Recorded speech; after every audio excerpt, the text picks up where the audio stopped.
Okay, we see graphs often in statistics, science, business, representing data. And here we have a pretty basic graph, number of measles cases. There was like an outbreak back in 2019. Um, and we can just think of this as a function because it is a function. It's a function of time. Input time, output number of cases. All right, you could estimate the domain and range there just based on what you're seeing. The domain starts in 2010, ends in 2019. The range goes down to, looks like, I don't know, maybe call it 50, and then goes up to 750, something like that. Okay. And that's how we're looking at this as a function of time, input time, output number of cases. So in 2000, find and interpret f of 2015. I don't know what the function is. I don't have the equation of this thing, but I can just use the graph, right? Input 2015, output 200. Okay, so f of 2015 equals 200. What's the interpretation? Easy. In 2015, there was 200 measles cases reported that year. So this is the backwards question. For what value of x is the output, f of x, equal to 372? So I'm looking here. Here's 400. I'm going to estimate that. It's going to be a couple times. Call that 3,000 or 372, and I'm going to call that. And I think they're kind of guiding us a little bit because it looks like those fall right on particular. Yeah, that's a little tricky, that one. That one looks like 2013. So there's multiple answers here. 2013. That is f of 2013 equals 372. This one is a little hard to see. It looks really like 2014.5. And then this one is clearly 2018. Right? So in question A, these are real typical application problems. We do this all the time. When x is this, what's y? And then switch it. When y is this, what's x? In this case, we had three answers. Describe the trend of this graph. Well, that's an interesting question. You would say, well, there was a slight uptick from 2010 to 11, and then it dropped, but nothing that seems too alarming. And then there's a big jump in 2014. That's scary. Maybe the CDC did something about that.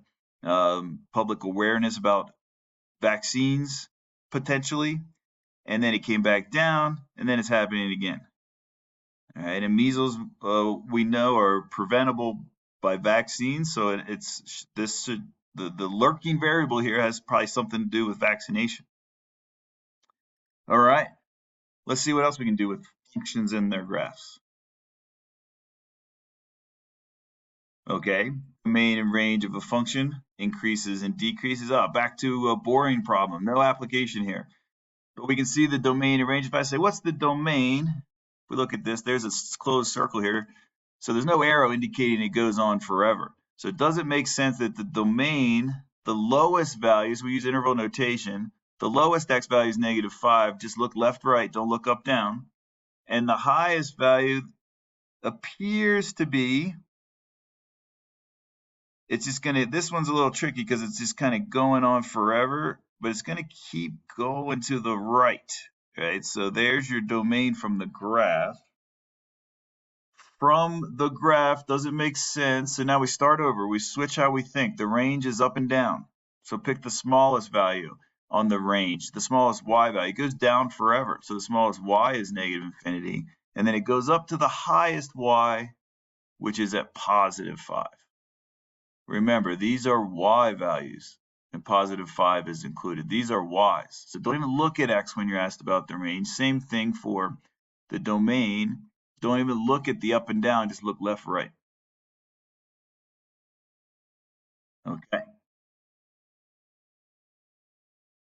Oh, good. Another application. Domain and range. Oh, this is an easy one. From this problem, obviously, the domain of the world goes back less than 1950. But what we have here is my smallest input is 1950, and my largest would help if there were dots there, kind of close it off, as 2000. That was easy. Whoops. That should be included. And then the range, Let's see, that up and down, right? What's the smallest y value? I'm going to say 45. And we can estimate these sometimes. Looks like the increase was 45 million. Remember, this isn't the population of the world, because there's a lot more than 20 years ago, there's a lot more than 75 million people in the world. It was how much it increased that year. Okay, so the range here, the highest value, I'm going to say the biggest increase was in the 80s, and that looks like a 90 million. Domain, range.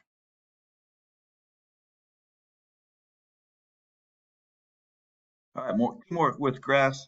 This one, no application here, just to identify the intercepts. We didn't talk about the intercepts yet. The intercepts, the x-intercepts are where it crosses the x-axis. There's one, there's one, there's one, and there's one. So the x-intercepts, now think about this for a second. I'm going to write them as points, x comma y, x comma y. What are they? I found, missed one. There's 5 of them. 1, 2, 3, 4, 5. I need an x and a y value for each of those. But if you think about it, by definition, where I cross the x-axis, the y value there is 0. So I'm halfway done. What are the x values? Well, there's one at -4. There's one at -2. This one we're going to have to estimate. I'm going to go with 1.9. That looks like a 3. And that looks like a 4.1. Okay. How about my y values? Well, there's only one of those. It's right there. So for the y-intercepts, what can we do right away? We can put the x values there. It's always going to be the case for y-intercept, right? Because the x value along this axis is always 0. The x value along this axis is always 0, right? That's 0, 5, that's 0, 4, that's 0, 3, that's 0, 2. That's our intercept, 0, 1. All right, last problem. Assume all these tick marks are 1. There's 1, 2, 3. F of 1, 1, 2, 3, that's equal to 3. F of 4, that's equal to 1, 2, 3, 4. I didn't have that one on there. That looks like -4 to me. F of -3, that's at +1. See what I'm doing here? These are all x values. I'm finding the y values that go with those. Right, here's another way to ask question A. It would be 1 comma what? Right, when x is 1, what's y? Now we do the opposite. When x is 1, what's y? Or I'm sorry, when y is 1. So here's the question. Here's another way to do question D. It's when y is 1, what's x? Well, let's see. Bunch of these values. Okay, so everything from here to here. Let's do this one first. There's an easy one. So for question D, one of those answers is -1, 2, 3, 4, 5, 6, -6, 1. And then this is a kind of a tricky one because there's all these values that have an output of y. So you could say, nah, this is kind of tricky. I don't like that one. Let's not make this too complicated. I'm going to change it. How about, can you answer this question? Let's change that to 3. Let me change D. I like that one better. Okay, for what x values is y3? So let's go and say, okay, for what x values is that equal to 3? There's one, input 1. And then up here at 3, we got another one right there. Right, you could do like a little vertical or horizontal line at 3, y equals 3. And you got 2 values. So I'm going to call that one -1, 2, 3, 4, 5, 6, -6.5.